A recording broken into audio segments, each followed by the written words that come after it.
Hello and very warm welcome to everyone. So basically we are moving one more week to this course. So we have completed just now the 5th week. So now we are moving towards the 6th week and the 26th lecture. So in this lecture basically we will be talking about univariate time series analysis. So one of the group of modeling for the univariate time series is the ARIMA modeling. So that is the one of the important modeling family we have for the univariate time series analysis. So in this lecture we will cover this what is ARIMA modeling, then when we should use the ARIMA modeling. Second, we will be discussing two basic tools used for the ARIMA modeling, that is ACF, what we call the autocorrelation function. Second is the PACF, that is partial autocorrelation function. So basically this today's discussion will give us the background for the ARIMA modeling, and it will help us how we will be using this concept for the univariate time series modeling in the coming lectures. So what is ARIMA modeling? So this ARIMA basically stands for autoregressive integrated moving average modeling. So it is a type of modeling for the univariate time series. So what is ARIMA modeling? So here this ARIMA basically stands for or refers to autoregressive integrated moving average. This ARIMA basically is a type of modeling procedure for a univariate time series analysis. Here in this case, what happens in general when we are talking about modeling, so there we assume that the observations of the same series is not related to each other. So there is the statistical dependence between the observations of a particular series. However, you can recall that in case of, for example, OLS, what we have assumed that error terms are not related to each other, that is there is no autocorrelation, which basically implies that the observations of the dependent variables are not related to each other. However, in case of time series modeling, here we do assume that the time order observations of the series are dependent on each other. There is the statistical dependency between the one observation to the next observation to the next observation. So this is the basically unique feature, and we will be using this particular feature of this series of the data generating process to build this particular model. And in this model basically we use that inherent property of the time series, that is where we assume that the current observation do depend or do have the statistical dependence or the statistical relationship between their previous observations. So using that particular property we using that particular property we use the past observations, or we can say the informations available with the past observations to predict about the future observation. So you can observe in this graph, so we have used these past observations, then we are able to, using this ARIMA modeling procedure, we are able to predict the certain future observations. So that's the basically what we do in ARIMA modeling here. Then when we should use ARIMA modeling? To use the ARIMA modeling, first thing, what should the be objective?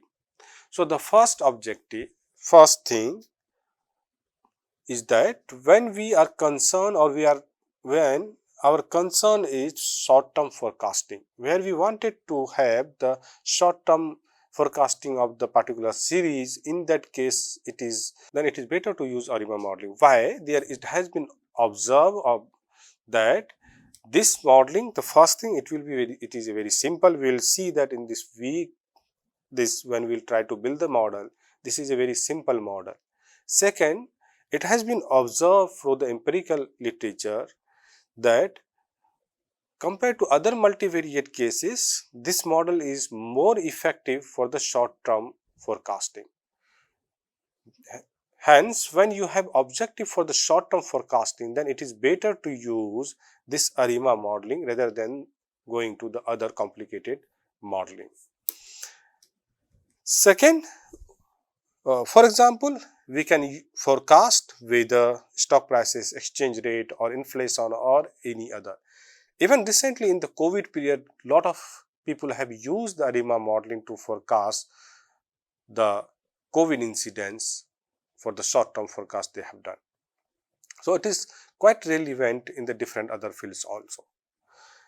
Second, what type of data we are concerned here? So usually we will have the data of either discrete or the continuous. So when we say discrete, that means basically we are concerned with the whole integers. That is, let us say this 1, 2, 3, so on. So the whole integers. However, in case of continuous, we are concerned with 1.2, 2, 3 or 4, then 1.234 or 1.31. So there is the we also include the decimals. So this is the continuous time we have. So basically we have the two type of data. In case of ARIMA modeling, basically we use the discrete data. Then there is, but we also put another condition. The condition is that data should be equally spaced. That is, the data should be recorded or observation should be recorded on a equal time space. So equal time intervals it should be recorded. That means if it is monthly, so every month the data should be observed. So every observation, the time gap between the two continuous observations should be only 1 month. Or we can have the daily data, or we can have the tick by tick data or yearly data. So but the every observation should have the same time gap between two consecutive observations. Then third is about the sample size. Though the large sample is always desirable, however, it has been suggested that there should be minimum 50 observations to implement this ARIMA modeling. Fourth is that the series should be stationary. So only for the stationary series we can use the ARIMA modeling. But the fortunate thing is that we have, as discussed in the previous lectures, even the series is non-stationary, we can make it stationary. So once we can make it stationary, then we can use the ARIMA modeling on that particular series. Then before going further, so let us discuss a very important concept, that is the lag operator, which is quite often we will be using this ARIMA modeling. So this is a little digression on our lecture. So here basically let us say differencing to make non-stationary series to stationary, we use the differencing. So how we use that?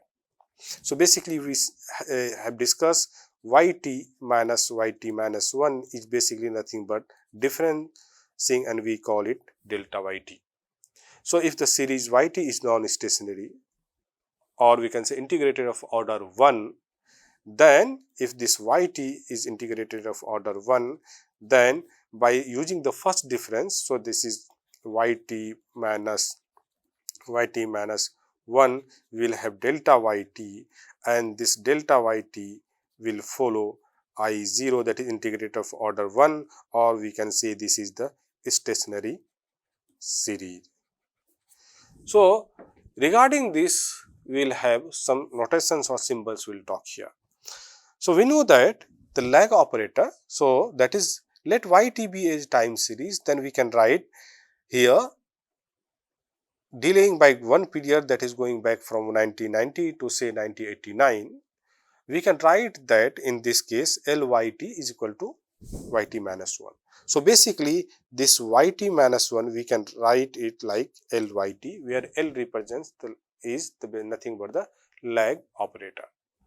Or we can write this, if we are applying the same lag operator on yt minus 1, we will get yt minus 2. That is, we can say L into yt minus 1.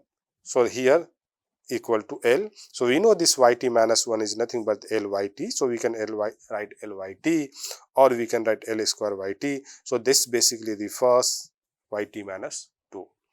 Basically we can generalize this lag operator thing, and we can get L to the power kyt, that means yt minus k. So basically we are moving k period backwards.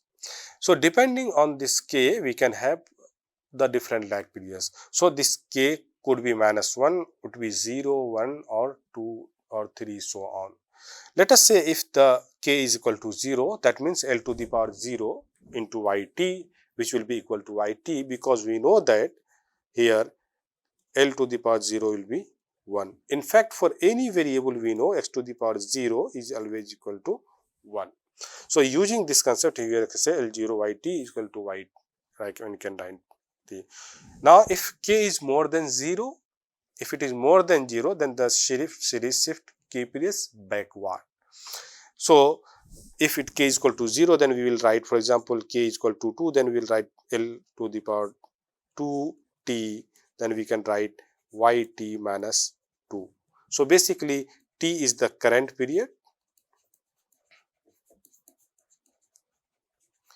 and we are moving 2 period back here, 1, that is the t minus 1, and second here, that is t minus 2. So, we are concerned this yt minus, here it is yt, and 2 period back here, this represents yt minus 2.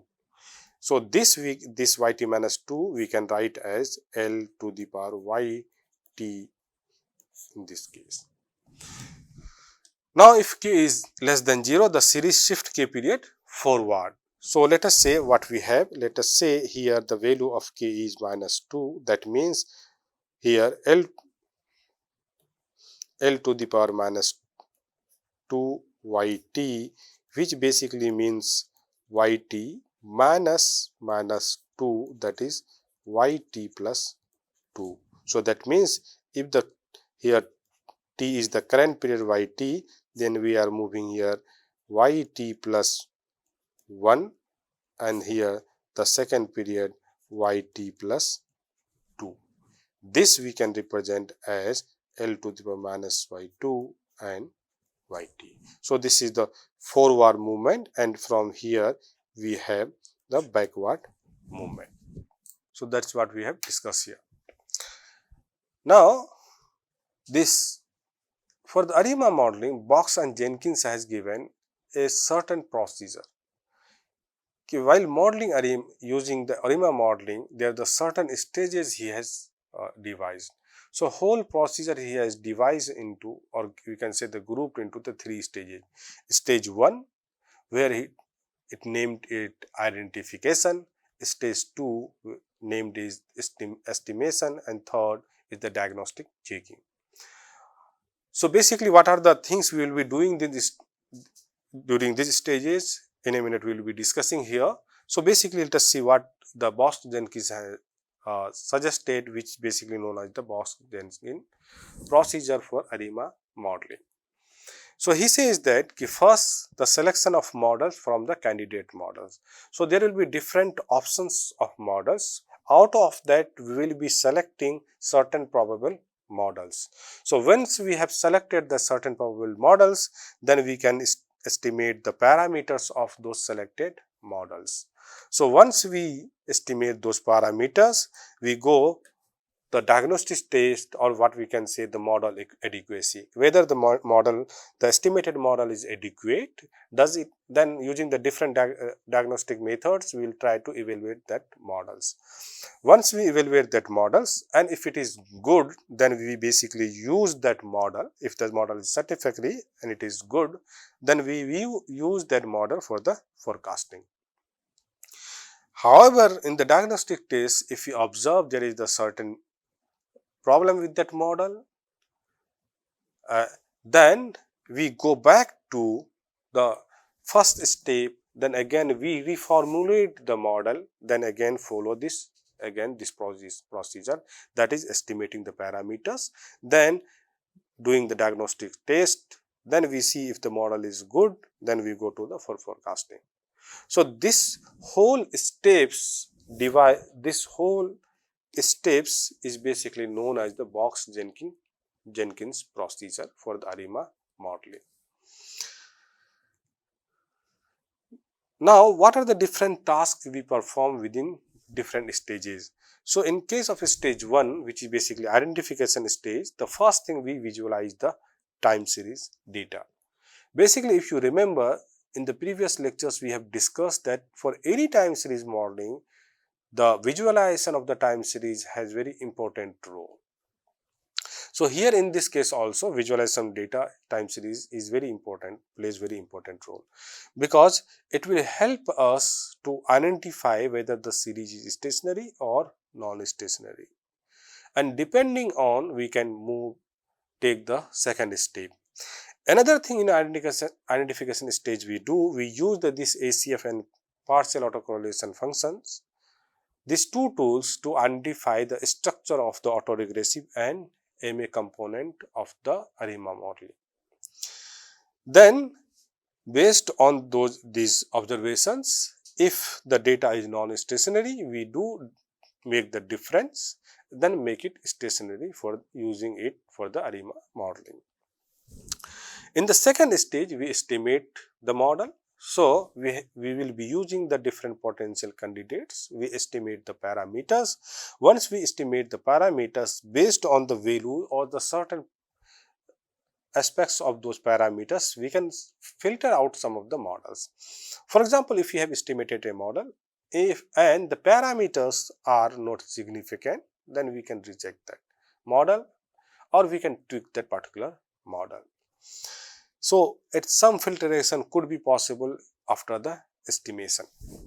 Then in the third stage, what we call the diagnostic stage, basically we use the different diagnostic tests. For example, we use this junk box test on the residuals for the presence of autocorrelation, or the heterocytosis. We can plot the residuals to find out whether there is SCF or is the series is stationary or non-stationary. So basically the residuals. So based on the different tests, we can say whether the model is adequate. Adequate means whether it satisfies the certain conditions or not. If satisfying, then well and good enough. We use that model for the forecasting. If it is not satisfying, if there is a certain problem or issues with that estimated model, then we go back to the first stage, that is the stage identification, where basically we identify the different parameters of autoregressive and moving average components. So, and this whole task, whole procedure is known as the Box-Jenkins procedure for ARIMA modeling. Now, let us talk about two very important tools used in the ARIMA modeling, that is ACF, which stands for autocorrelation function, and PACF, which stands for the partial autocorrelation function. As you remember, in the beginning of this lecture, what we have discussed, in this particular modeling class, what we assume, these time ordered observations are statistically dependent on each other. There is the relationship between the current observation and the past observation, and that relationship we can measure using the concept of correlation. So basically we use two different tools to measure this particular relationship in specific to this ARIMA modeling procedure. So one is known as the autocorrelation function, another known as the partial autocorrelation function. So let us see what is the autocorrelation function we mean. So autocorrelation function is basically to understand the autocorrelation function, let's assume yt is a stationary series.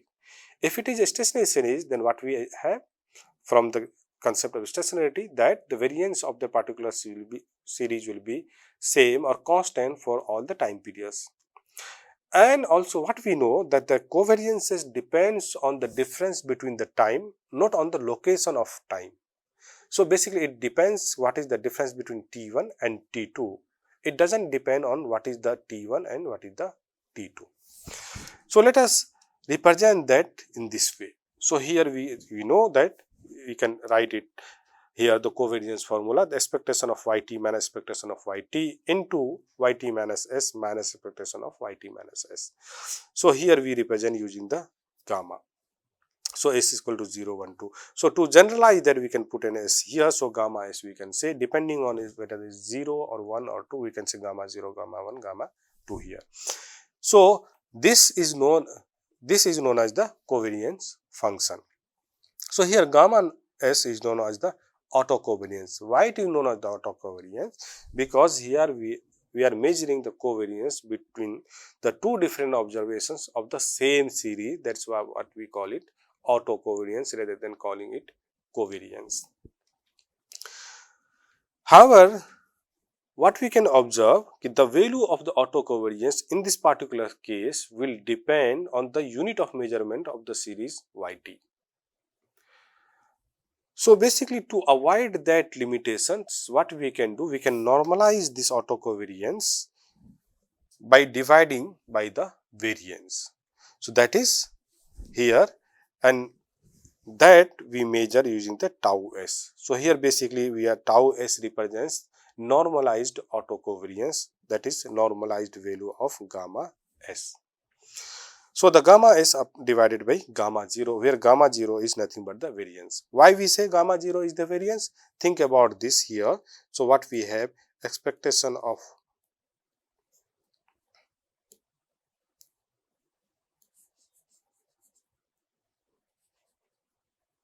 so what we have here, expectation of yt minus expectation of yt and yt minus s into expectation of yt minus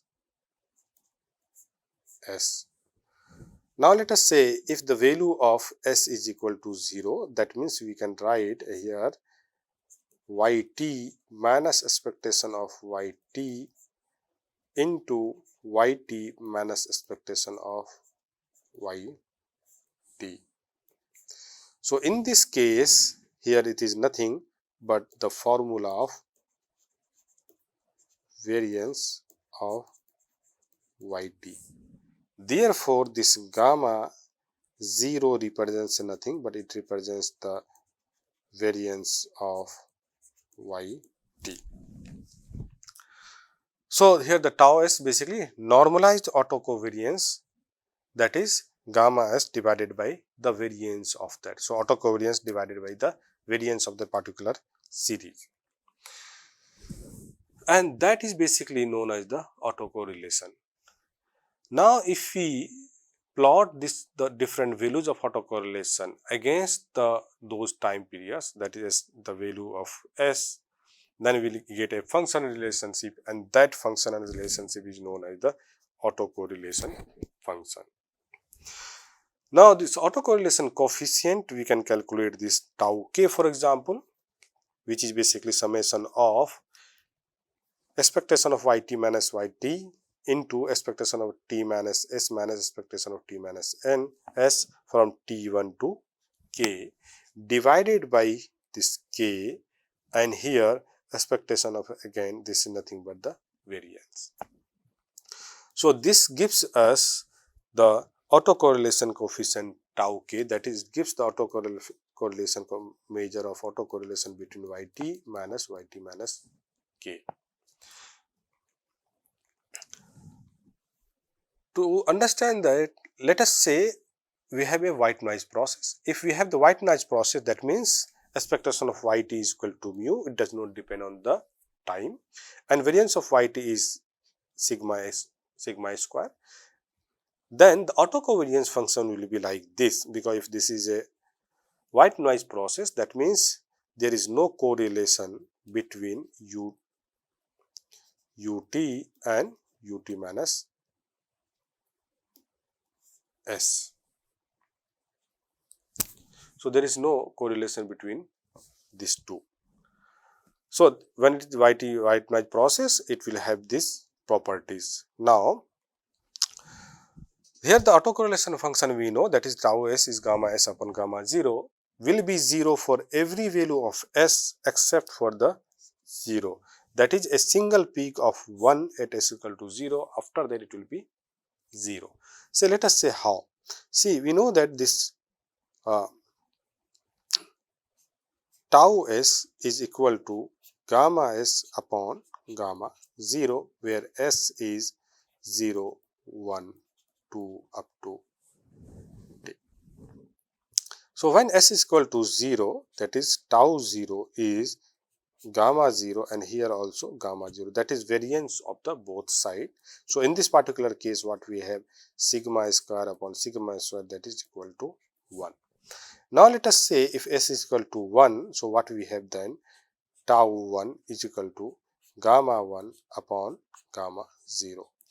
Now we know that what is the gamma 1? Gamma 1 is the basically autocovariance between yt and yt minus 1. But from here we know that this will be 0 when s is not equal to t. So because here t is 0 and here t is equal to 1, here y is equal to 0. So this t and s is not same, so in that case it will be equal to 0. So basically 0 upon sigma square, that is equal to 0. And it will be, in fact this will be the case when s is more than 0. Even for 2, 3, 4 so on, it will be always 0. That means this autocorrelation function at only 0 it will have the value 1, after that it becomes 0. Then in that case what we can say, the tau s approximately follows a normal distribution with 0 mean and variance 1 upon t, where t is the sample size. In fact, this information can be used to test t, to examine the significance of autocorrelation coefficient, that is tau s. So we know that t approximately follows a normal distribution with mean 0 and variance 1 upon t, where t is the sample period. Then we can use this. For example, let us say there is the at 95% confidence interval would be given by plus minus 1.96 into 1 upon square root t. That means if the sample autocorrelation coefficient, let us say that is tau hat s, falls outside this region for any values of s, then we reject the null hypothesis that the true value of the coefficient at lag s is 0. So that means that estimated autocorrelation coefficient is not equal to 0. So let us take a few examples here. So in this case, in general, what we can say, if the tau k, that is the estimated value of the autocorrelation coefficient, is more than in absolute value, whether it's more than minus 1.96 more negative, or it is more than 1.96. So the autocorrelation at like k is the considered significantly different from 0 at the 5% level of significance. So let us take an example here. Define 0 at the 5% significance level. Similarly, we can use the joint significance of the autocorrelation coefficient. So joint significance means we are not concerned only one autocorrelation coefficient, we are concerned with the more than one autocorrelation coefficient. Here we are try to test whether all the autocorrelation coefficient simultaneously is it equal to 0 or not. So that's what we mean by the joint significance of the autocorrelation function. So we can test this, that all m of the autocorrelation are simultaneously equal to 0 or not, using the Q statistics developed by Box and Pierce. So basically this is the formula for this. So we calculate the Q statistic using this particular formula, then we testify that. So here this Q is the Young box Q statistics, T is the number of observations in the time series, and tau k is the autocorrelation of the residuals at lag k, m is the number of lags being tested. Then there is a variant of the box Pierce test has been developed to account for the poor small sample properties in this box Pierce case. So here it is known as the Young box statistics. So it is basically calculated this way. So here Q star the adjusted Young box Q statistic, and this chi square m is basically, it says that this statistics, calculated statistic Q star and Q both basically follows chi square distribution with the degree of freedom of m. So let us see what here this. So basically what we mean here, what we have seen in case of white noise process, that at lag it is equal to, sorry, at lag 0 it is equal to 1, but after that it becomes equivalent to 0 here. So you can see this is the 95% the significance label here. So, between this value is assumed to be 0. So, this is 0. Only at the lag 0 we have equal to 1. So, this is the what we will be seeing if this is the white noise process. Now, let us take an example here. So, assume we have a time series of length t equal to 100 and we want to test the significance of the first 5 autocorrelation coefficient of a particular series yt, which is given as, so here autocorrelation coefficients are given tau 1, tau 2, tau 3, tau 4, tau 5. So, here what we know that estimated tau k value, if it falls more than 1.96 upon square root of t, then it will be significant, otherwise it will not be significant. That means we will reject that. If it is significant, that means we are rejecting that autocorrelation coefficient is equal to 0. So, here what we know, this square root of t. So, t is the sample observation, that means this will be 1.96 upon 10. So, that is 0.196. That means any tau k, if it is less negative than minus 0.196 or if it is more positive than 0.196, that means that particular autocorrelation coefficient is significant. So, that means the null hypothesis that the value of autocorrelation coefficient is equal to 0 should be rejected. Now, if we see here in this estimated from tau 1 to tau 5, so this 0.10, so obviously it is less than 0.196, 0.08, this is also less than 0.196. Now, minus 0.05, it is less negative than this value and this is less positive than this value and this is less negative than this particular value. That means, if by looking these figures, all of these estimated autocorrelation coefficients are insignificant. That means, we are accepting that the true value of all these estimated coefficient is equal to 0.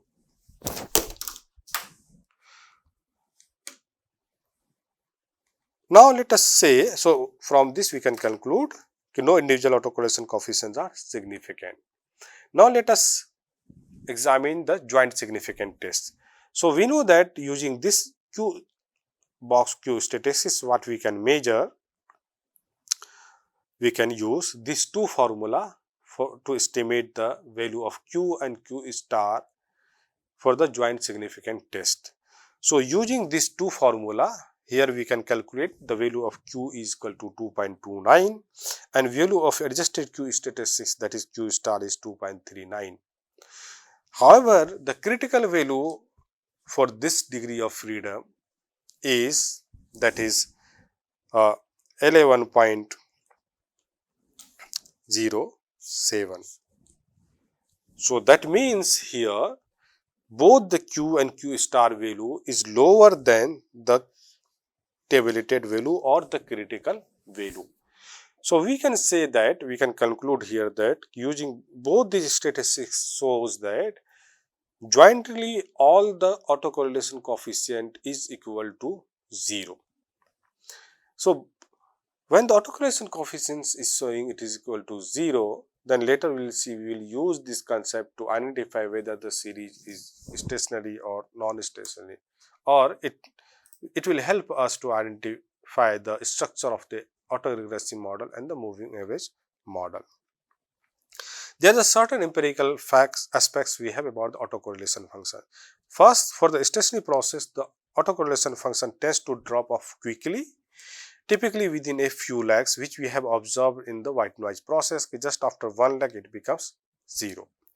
Second, if the autocorrelation function shows a slow decay over the time, this often indicates the series is non-stationary.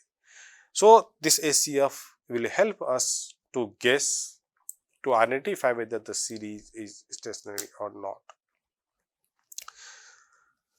Then according to Box-Jenkins, he suggested that the maximum number of the useful information we get from the autocorrelation, that is basically is t upon 4. So, where the t is the total sample observation. For example, if the total number of observation is 100, then he suggests that 100 divided by 4, that is first 25 autocorrelation coefficients have the useful information maximum, that is he is given the maximum boundary.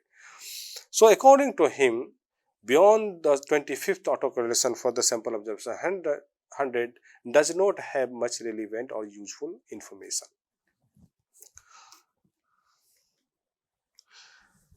Second, as we have discussed earlier also, that pattern of ACF is the key for identifying the lag structure of an ARIMA model, that is autoregressive moving average model.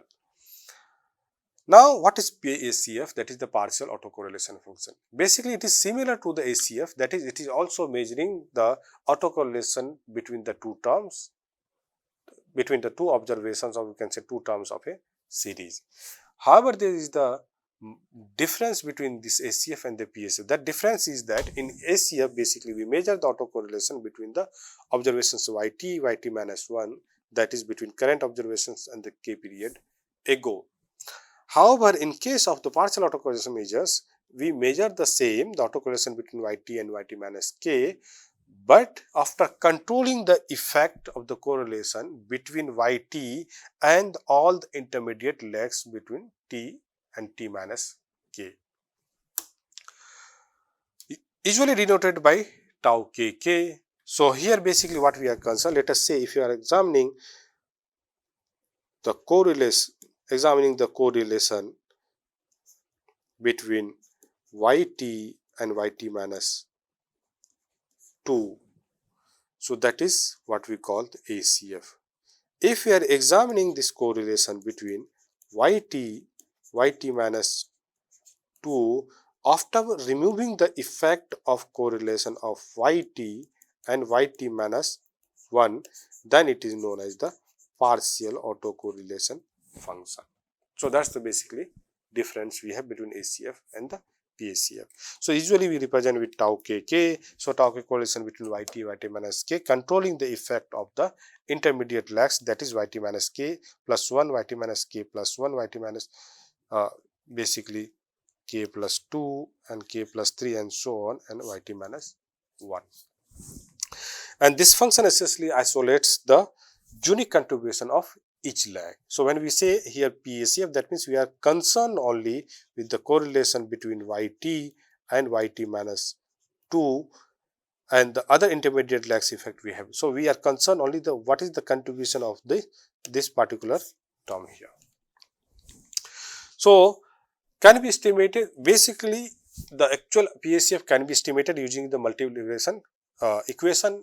You will be able to recall that when we have estimated the multiple linear regression equation model. So, in that case what we assume that holding other effects constant. So, let us say if we have yt where it was alpha plus beta 1 x1 t plus beta 2 x2 t plus ut, then here we, in case of we have estimated this one, then what we used to say, this beta 1 shows the correlation between yt and xt controlling the effect of the x2.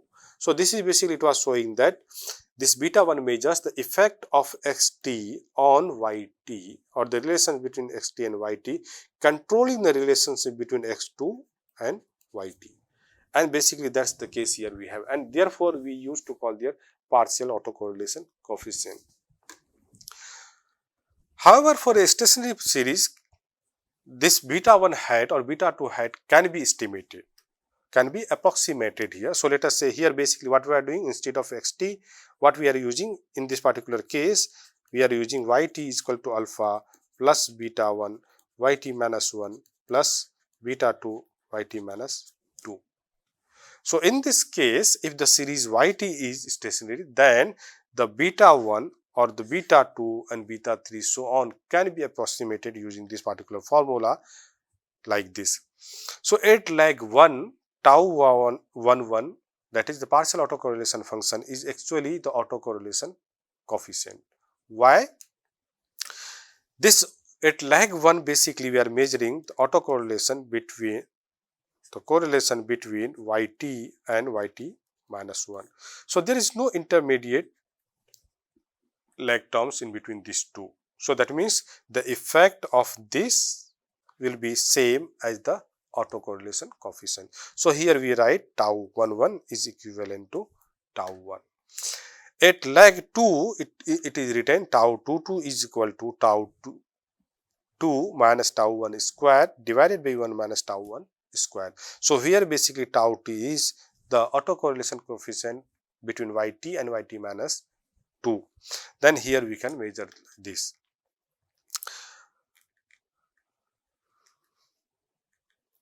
So in this case, let us say if the series is stationary, then what we have the PACF. The partial autocorrelation function of a stationary series looks like this, where we have 1, after that it becomes almost 0. And on the other hand, if it is non-stationary series, then the PACF looks like this. Again, we can observe in this particular case we have 1 here, then after that every partial autocorrelation coefficient is basically 0. Now, what are the desirable properties of a good ARIMA model we have? So, the first desirable property, it should be parsimonious. Basically, parsimonious means that the minimum possible parameters should be included into the model.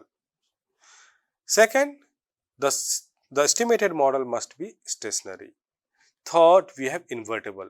Basically, invertible property we will be discussing in the coming lectures. It basically says that we will be able to transform the autoregressive process into the moving average process. So, third, the parameters or the estimated coefficient should be statistically significant. Fourth, the estimated residuals of ARIMA model should be uncorrelated to each other. There should not be correlation between the estimated model. Next, what we have, it fits the data well. So basically, when we say fits the data well, basically that we can measure using the root mean square error, or we can use that mean absolute percentage error. Using these two different techniques, we can say whether the estimated model fits the data well or not. And the last, that the forecast should be reliable and acceptable. So any good model, ARIMA estimated model, should have these properties. Then taking little digression towards the other concept, though it is related and we will be using the coming lectures. So here we wanted to discuss that. So one, what is polynomial and what is the characteristic roots? You might remember from your previous classes or previous degree what we mean by the polynomial. So basically an equation of the form of this, we call it polynomial. So this is the polynomial of order n, or we can write like this. So here the characteristic roots are, so what is the characteristic roots? Basically the characteristic roots are the values of x that satisfy that equation. So we wanted to find out all those values of x which satisfy this particular equation. Then we will call those values of x are the basically characteristic roots of this polynomial equation. So lag operator we know from the previous discussion that lag operator we write this by generalizing, we can write this, and we know that L0 yt is equal to yt since L0 is equal to 1. Then a polynomial in the lag operators may be written in the form of theta L, where 1 plus theta 1 L up theta 2 L, theta 3 L and theta p up to Lp we can write. So where theta 1, theta 2, theta p is basically are the constants, parameters. The roots of such a polynomial are the values of L which satisfy the polynomial equation of this. So here we can say theta L is equal to 0. For example, if the p is equal to 1, then we have theta L is equal to 1 plus theta L, or we can say from this, for this particular equation, the characteristic root will be L is equal to minus 1 upon theta.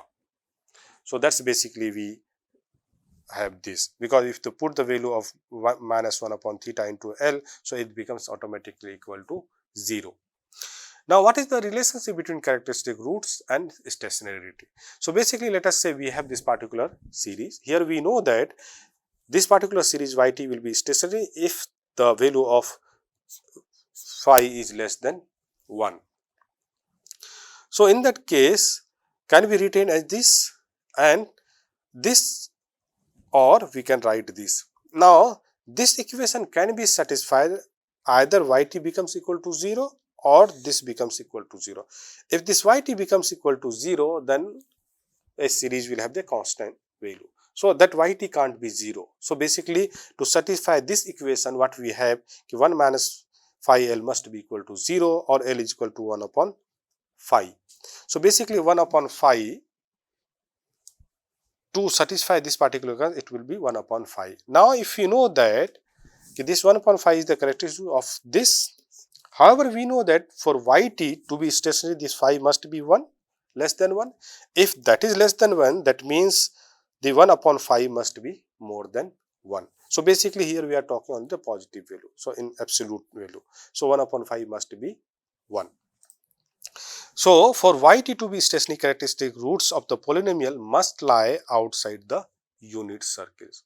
So, this concept will be quite often we will be using here, that for any series to be stationary, that the characteristic roots of that polynomial must lie outside of the unit circle. So, this is the basically background which we will be using for the modeling of ARIMA, for ARIMA modeling procedures. So, in the next class, we will be talking about the autoregressive process, how we identify what are the different aspects of autoregressive models we have. Thank you so much. We will meet in the next class.